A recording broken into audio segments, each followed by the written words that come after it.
الحمدللہ رب العالمین والصلاة والسلام علی رسولہ الکریم اما بعد فاعوذ باللہ من الشیطان الرجیم بسم اللہ الرحمن الرحیم قال اللہ تبارک و تعالی فی القرآن المجید والفرقان الحمید کل نفس ذائقۃ الموت وانما توفون اجورکم یوم القیامہ صدق اللہ العظیم۔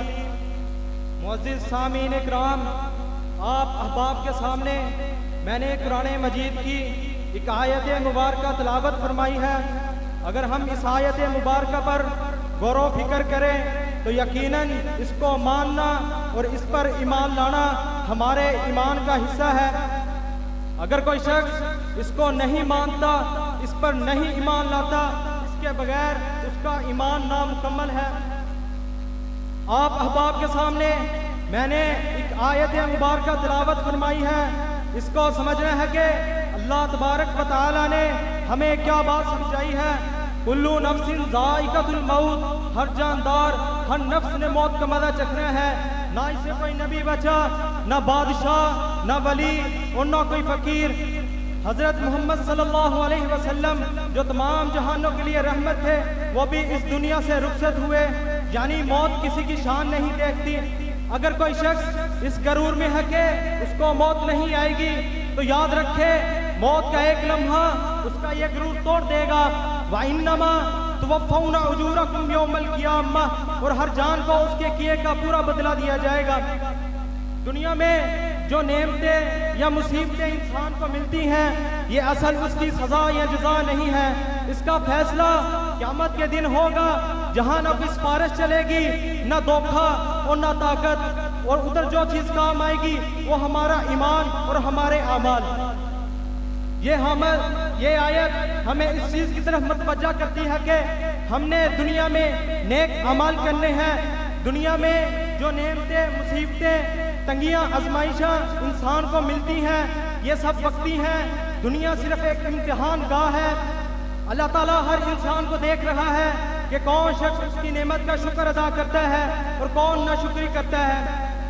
یعنی انسان کی وہ سوچ، وہ احساس جو اس کو یاد دلاتی ہے کہ اس نے اس دنیا سے رخصت ہونا ہے اور اپنے کیے کا حساب اس ذات کے سامنے دینا ہے جو بادشاہوں کا بادشاہ ہے۔ اللہ تعالیٰ نے قرآن مجید میں بارہا انسان کو اس کی حقیقت اور اس کی اوقات یاد دلائی ہے۔ وَاتَّقُوا يَوْمًا تُرْجَعُونَ فِيهِ إِلَى اللَّهِ ثُمَّ تُوَفَّى كُلُّ نَفْسٍ مَا كَسَبَتْ وَهُمْ لَا يُظْلَمُونَ، اور اس دن سے ڈرو جس دن تم اللہ کی طرف لٹائے جاؤ گے اور ہر جان کو اس کے کیے کا پورا بدلہ دیا جائے گا۔ وَهُمْ لَا يُظْلَمُونَ، اور اس دن کسی پر ظلم نہیں کیا جائے گا۔ رسول اللہ صلی اللہ علیہ وسلم فرماتے ہیں عقل مند شخص وہ ہے جو اپنے نفس کا محاسبہ کرے اور اپنے موت کی بعد کی زندگی کے لیے نیک عمل کرے، اور عاجز وہ ہے جو دنیا میں اپنی خواہشات کے پیچھے دوڑتے ہیں اور بغیر نیک عمل کیے، بغیر کچھ کیے اللہ سے جنت کی آرزویں رکھتا ہے۔ ایک اور جگہ رسول اللہ صلی اللہ علیہ وسلم نے فرمایا لَوْ تَعْلَمُونَ مَا أَعْلَمُ لَضَحِكْتُمْ قَلِيلًا وَلَبَكَيْتُمْ كَثِيرًا، اگر تم وہ کچھ جان لو جو کچھ میں جانتا ہوں تو تم دنیا میں ہنستے کم اور روتے زیادہ۔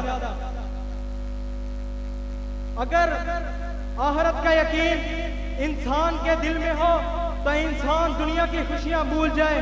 دنیا صرف ایک امتحان گاہ ہے، یہاں عزت اور ذلت، امیری اور غریبی، خوشی اور غم، یہ سب امتحان ہیں۔ اور جو مومن ہیں ان کے بارے میں اللہ تبارک و تعالیٰ نے قرآن مجید میں ارشاد فرمایا ہے وَبِالْآخِرَةِ هُمْ يُوقِنُونَ، اور مومن آخرت پر یقین رکھتے ہیں۔ یعنی آخرت کا یقین انسان کی نیت، اعمال، اخلاق کو بدل سکتا ہے۔ اگر کسی شخص کے دل کے اندر آخرت نہ ہو تو وہ انسان دنیا کی عیاشیوں اور اس کے فریب میں مبتلا ہو جاتا ہے۔ دنیا محض کھیل تماشا اور باہمی فخر، اور دنیا مال اولاد کی زیادتی ہے۔ دنیا صرف ایک امتحان گاہ ہے، یہاں جو بھی آئے گا وہ یاد رکھے اس نے اس زمین کے نیچے دفن ہونا ہے۔ جب اس نے اس زمین کے نیچے دفن ہونا ہے تب اس کے ساتھ کوئی چیز ساتھ نہیں ہوگی۔ ایک حدیث ہے، بخاری اور مسلم میں روایت کرنے والے ہیں انس بن مالک، فرماتے ہیں رسول اللہ صلی اللہ علیہ وسلم نے فرمایا انسان کے مرنے کے بعد اس کے ساتھ تین چیزیں جائیں گی. پہلی اس کا مال، دوسرے اس کے اہل و عیال، تیسرا اس کا ایمان اعمال. ان تینوں چیزوں میں سے دو چیزیں واپسی آ جائیں گی اور انسان کے ساتھ جو چیز رہے گی وہ ہے اس کے اعمال. اس لیے ہم اللہ سے دعا کرتے ہیں کہ ہمیں اللہ نیک عمل کرنے کی توفیق عطا فرمائے. وما علینا الا البلاغ.